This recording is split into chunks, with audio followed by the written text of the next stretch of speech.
Construite aux abords du boulevard des 54 mètres à Ziguinchor, un axe routier reliant le Sénégal, la Gambie et la Guinée-Bissau, la Maison des citoyens de la CEDEAO, la Communauté économique des États de l'Afrique de l'Ouest, vient d'être inaugurée. Elle est le fruit d'un projet d'Indakacit, Centre africain pour le commerce, l'intégration et le développement. Selon cette ONG, cette maison de la CEDEAO vise à contribuer à la réalisation de plusieurs objectifs de l'organisation régionale, comme la facilitation du commerce régional à travers la formation, la sensibilisation des acteurs et le renforcement de la citoyenneté communautaire. La maison des citoyens de la CEDEAO vise à enclencher le processus d'appropriation de l'intégration régionale par les populations. Après 40 ans de mise en œuvre, de tentatives et d'efforts pour construire une région intégrée, dotée d'un marché dont les entraves ont été enlevées, avec une population active et dynamique pour créer les conditions de la croissance et du développement, nous nous sommes rendus compte que, en faisant le bilan, que le processus reste encore très parcellaire, il reste encore très faible si on considère le potentiel de notre région. Nous avons donc estimé qu'il est du ressort de chaque catégorie de notre population d'apporter sa contribution à l'édification d'une région forte. Nous saluons l'initiative à laquelle nous sommes invités aujourd'hui, à savoir l'inauguration de la Maison des citoyens de la CEDEAO, qui est un moment symbolique très fort qui peut déboucher sur une réalisation, une réponse concrète, n'est-ce pas, aux besoins des populations, des opérateurs économiques dans les domaines notamment de la facilitation des échanges dans cette région composée du Sénégal, de la Gambie et de la Guinée-Bissau. Cette maison des citoyens est un témoignage de ce qui doit être fait pour approcher nos peuples, pour permettre de partager l'information avec ceux qui sont les véritables bénéficiaires de toute l'action que nous entreprenons, la CEDEAO ainsi que nous-mêmes en matière d'intégration. C'est la raison pour laquelle l'Union économique et monétaire ouest-africaine ne pouvait pas rester en marge de cette cérémonie. Nous avons donc voulu nous associer à l'inauguration de la Maison des citoyens ici, dans cette zone qui est symbolique, qui est une zone à la croisée de plusieurs États, à savoir la Gambie, le Sénégal et la Guinée-Bissau. L'édifice abrite le plus grand centre d'information et de documentation sur l'intégration régionale.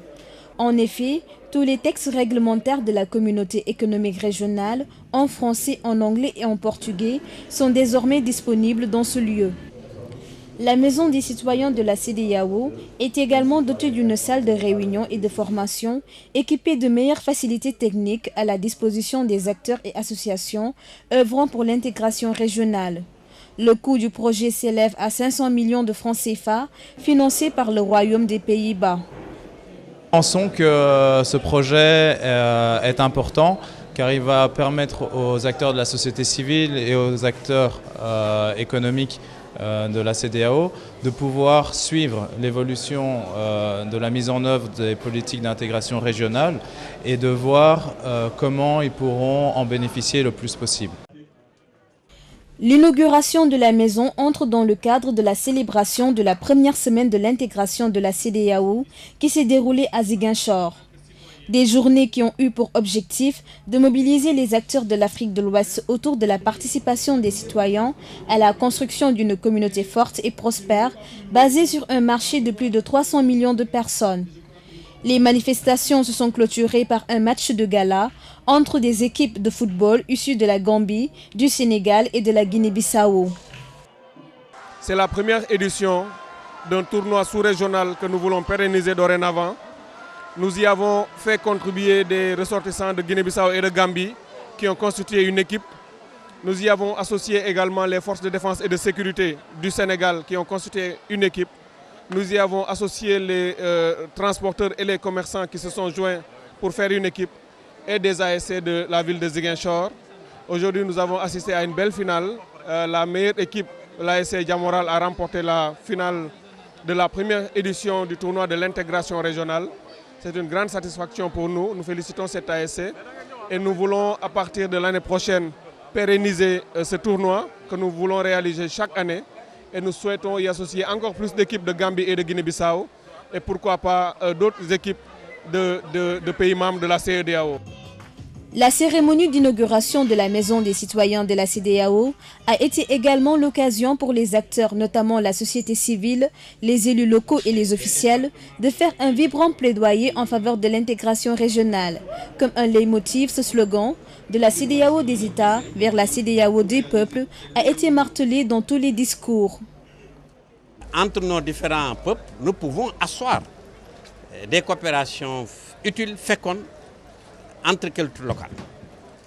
J'ai donc souhaité que ces cultures locales qui partagent des frontières avec d'autres cultures locales d'autres pays puissent très rapidement regarder dans ce sens et très certainement à terme nous pourrons avoir véritablement des entités territoriales très rapprochées et qui pourront aider à lever les contraintes que j'avais rappelées tantôt. Capitale de cette région méridionale du Sénégal, Ziguinchor a la particularité d'être un carrefour régional reliant de fait le Sénégal, la Gambie, la Guinée-Bissau et la République de Guinée. Les dynamiques économiques qui ont cours actuellement dans cette ville montrent qu'elle se positionne de plus en plus à la fois comme un hub commercial et transit obligé entre les pays de la CEDEAO. Ziguinchor fait la jonction entre la Gambie et la Guinée-Bissau. Et tout le monde l'a dit aujourd'hui. Nous autres, chambres de commerce, d'industrie et d'agriculture, on a emboîté déjà le pas depuis très longtemps. Parce que l'intégration africaine ne doit pas rester dans des mots seulement, dans des mots vains. Il faut que ça soit du concret.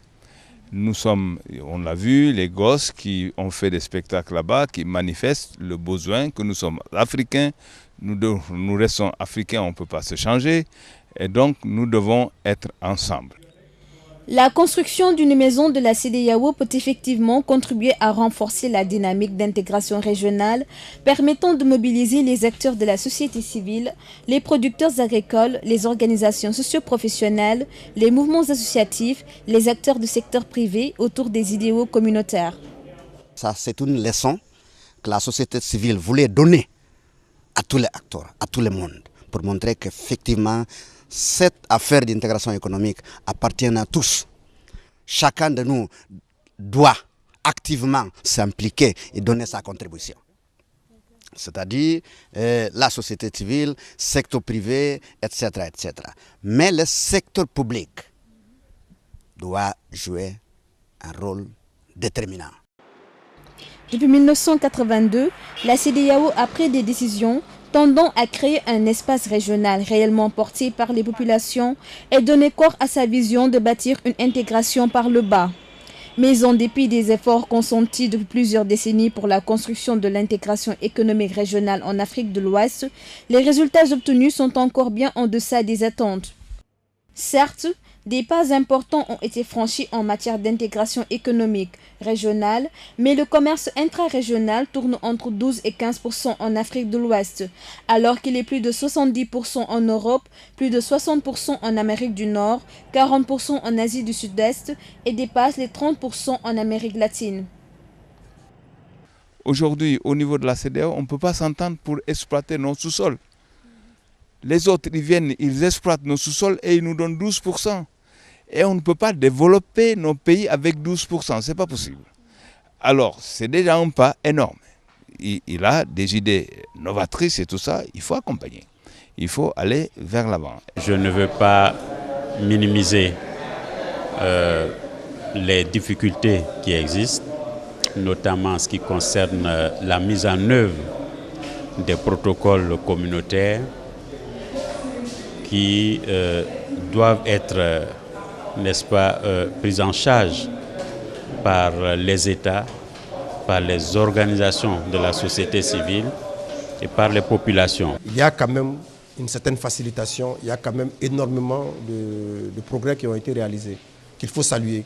Il faut effectivement, comme nous avions dit pendant ces 2 jours, que les citoyens également jouent leur participation et que ces entraves soient dénoncées et que le plus tôt possible, qu'il y ait une facilitation et qu'il y ait vraiment une application intégrale de tout ce que les chefs d'État, de tout ce que les autorités ministérielles, de tout ce que les deux commissions ont eu à décider. La construction d'un espace économique régional ouest africain est confrontée à de nombreux obstacles liés à la non-application de la libre circulation des personnes et des biens. À cela s'ajoute le non-respect des dispositions communautaires, à savoir les protocoles, les décisions et règlements de la CEDEAO sur le développement du commerce intra-régional ou l'intégration régionale. L'ouverture et la démocratisation des espaces et la participation des citoyens à l'élaboration des politiques d'intégration sont nécessaires pour le développement économique et social de la région. Le niveau de développement actuel de l'Afrique de l'Ouest, ainsi que son intégration, ne reflète pas son énorme potentiel. Une réalité qui peut être corrigée grâce à une mobilisation des acteurs de la région pour une appropriation populaire de la CEDEAO.